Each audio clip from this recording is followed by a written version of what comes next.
Hey there, Virgo Sun, Virgo Moon, Virgo Rising. It's Maggie Directed. Welcome to my channel. Here we work with the energy of the moon to see how we can best utilize it to move our life forward in the most positive way possible. So to meditate on the energies this week, I decided to use the sacred geometry cards. And so you receive the starry dreams. The starry dreams. This is about, paying attention to your dreams this week. Pay attention to your dreams. And in fact, start a dream journal if you haven't already and write things down. You also have the hexagon, and you have this, Siri yantra, I guess. I don't know what's come up twice, and I don't know how to see it. And you have the morning meeting. And so what all these cards combined mean is that spirit is trying to communicate with you. That full moon just happened in your third house of communication. And so it was about letting go of the way of communicating that's not been working for you, and to try to I forgot to clean up the cards from last one, and trying to bring it in and bring it in and bring the energy in and allow yourself to be able to communicate in a better way. Well, now Spirit's saying, well, I also want you to work on communication with me, because I have stuff to tell you, and I'm going to give you this information in the dreams. And so part of that, the hexagon, is it's like slowing down. It's slowing down, getting grounded, really paying attention to your inner self, that quiet space, and as a earth sign, being grounded is super important anyway. So just slow down. It's been busy. Take a deep breath, and then allow this communication from spirit to come in to help you figure out how to take these dreams that you have and manifest them into reality. Or really, I don't know, I almost feel like there's communication and messages going to come this week through the dreams. I think it's more about the messages and the interpretation of them than maybe the actual action of manifesting. So just pay attention to what you're hearing. And I think that's like the message from that meditation for you. All right, so let's get into it and see what Spirit wants to also discuss here this week. I want to thank you for your likes, your shares, your comments. You help me grow my channel. I really appreciate it. Every time I get a thumbs up, I'm like, yay, they appreciate my time and my energy. So I really thank you for that. I want to remind you, if you're not finding the message here, to be sure to check your sun, your moon, and your rising. Your sun sign is the core of you. It's how you feel inside. It's how you view the world. And your rising sign is your personality. It's how you greet the world. It's how the world views you. And your moon sign has to do with how you react and respond to the energies around you. So it could be planetary. It could be coming from other people, what they say, what they do. So it's that kind of a thing. All right, Spirit's ready. So let's go. Let's go. Ooh, interesting, interesting, interesting. Let's see what we have here. Okay, so first off, so let's get the bad news out of the way first. You have Five of Swords energy. Five of Swords energy is, that is verbal confrontation. That is take no prisoners attitude. That is, it's thinking, how can I make sure I get everything I need and you don't care what? Oh, that's the absolute, someone's a winner and someone's a loser energy. And that's just not a good way to start the week. So let's try to transmute that into helpful and useful energy. Try to find the win-win for people, because you have this six, the Lover's card. And this is about making choices and decisions that affect the people around you that you care about. You have the couple in the foreground with the dog of loyalty between them, showing that they're loyal to one another. They make decisions that take one another into account. In the background, you've got a girl choosing one of two guys. And the one guy is a winner and the other guy's a loser. At least that's how he's feeling. So, I mean, she did it right in front of him too. Holy moly. All right, so try to avoid that energy.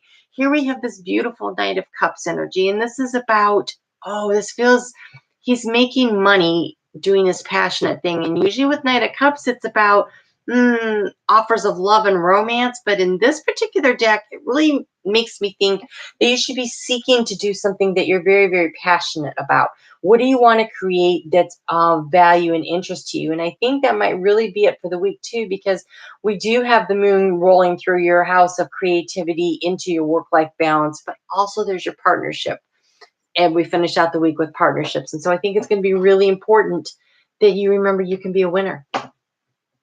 There's going to be hurdles to overcome, but that's another 6. So you have 2 6s, and you have 2 cards about love. And so trying to avoid that winner take all attitude that comes with that 5 of Swords energy, so that you can only bring the good stuff in, would be kind of the thing you want to focus on. So hopefully the communication aspect of what you needed to release in order to move yourself forward when that full moon in Scorpio was in your house of communication will come into play, and there's not that winner take all attitude, and you find a way to overcome the hurdle so everybody can feel like the winner. And then on Monday and Tuesday, it's going to be about the self-reflection with that moon in Sagittarius in your 4th house of home. What can you do to make things better? What feels good? See how she's like, she feels her way through it. She's reflecting on her feelings because that's the water and the emotion. But at the same time, she's using her clear-headed thinking to figure out how I can take what I feel and make it reality. So what did I do right? What do I do wrong? How can I improve? What do I need to do about me? This isn't about changing anyone else. This is about what changes can you make for yourself. And so you have grace and gratitude. Through gratitude, joy expands. So one of the things you can do is try to communicate gratitude to the people in your life when they do things that help you out. But also, I think gratitude to spirit. Look around your life and count your blessings. Literally count your blessings, and then expand your horizons. Maybe things have seemed, maybe you haven't been taking a broad enough view of things. Maybe you need to step out of the box, literally, and take a look around and see things from a different perspective. And how can you expand things and move things forward? Because when you get into that house of creativity on Tuesday, it's all about finding the balance. Finding the balance between what's practical and what you're passionate about. How can you do that so that you can bring more joy and more beauty into your life? When he steps out of this box, look what he gets to see, this beautiful, beautiful vista in front of him of all this gorgeous stuff. And that he was missing while all he was seeing was the 4 walls of his box. And so stepping out and looking at things a little bit differently and allowing yourself to find the joy and the happiness and the beauty and what's going on around you right here, right now.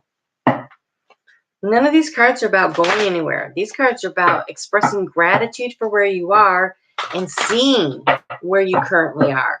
You're overcoming obstacles by gaining a better perspective. Climbing out of the box is definitely overcoming an obstacle. It's not that easy. So you have control and discern. That's that balance. That's discernment. That's figuring out what is good and what's not working, finding the balance and control. What do you need to control? What can't you control? What can you let go of? That's part of that self-reflecting. Ooh, be strong and be gentle. When you communicate, be strong and be gentle. You can make your point without being sarcastic. You can make your point without degrading somebody, right? That 5 of Swords energy. Don't be mean to people. You can make your point without using a knife to cut them, right?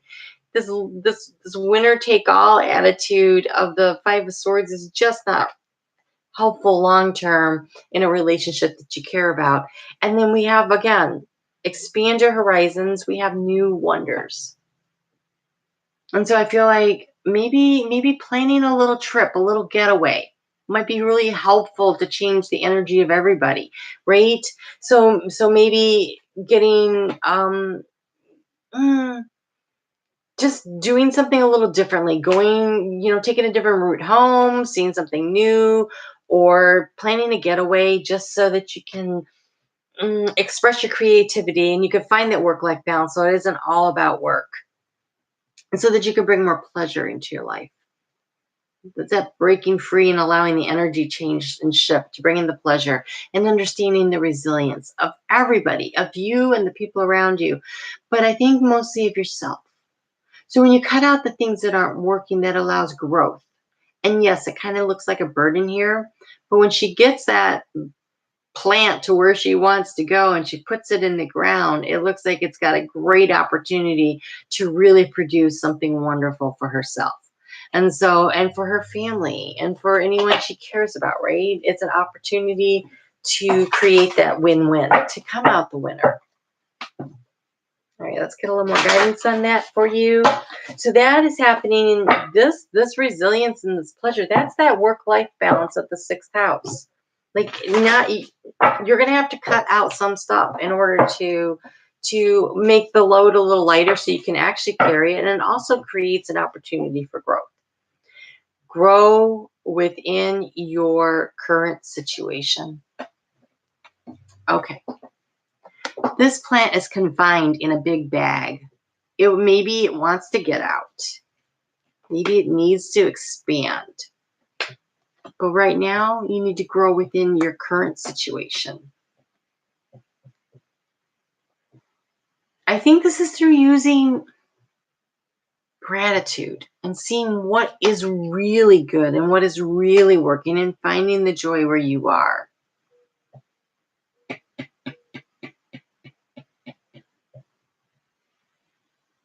Expand your horizons.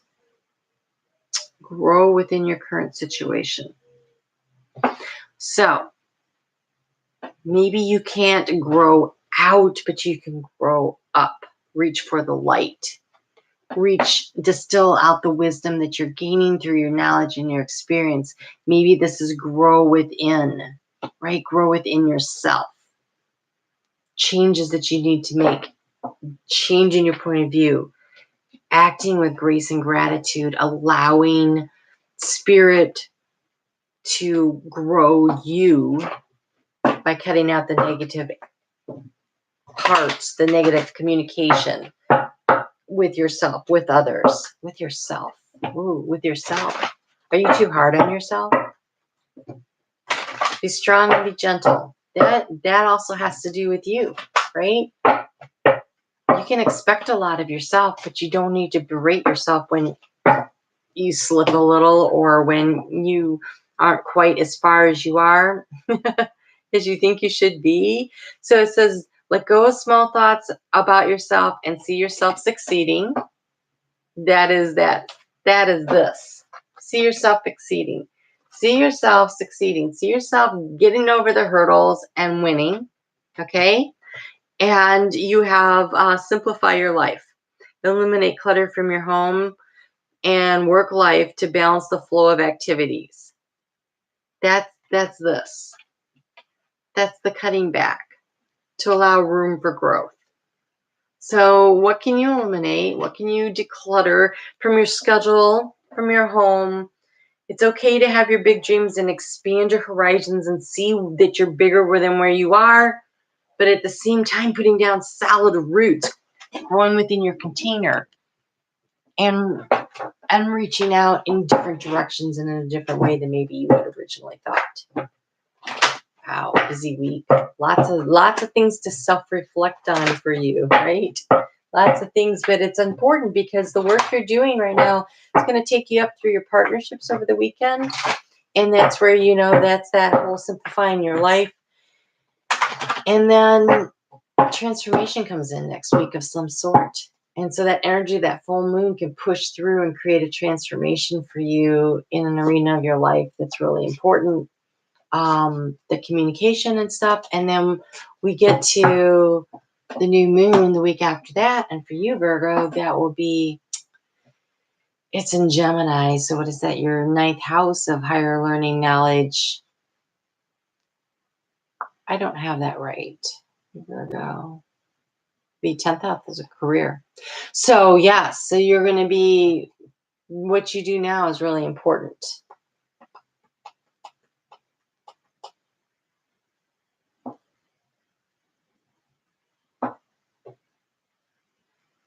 I'm sorry.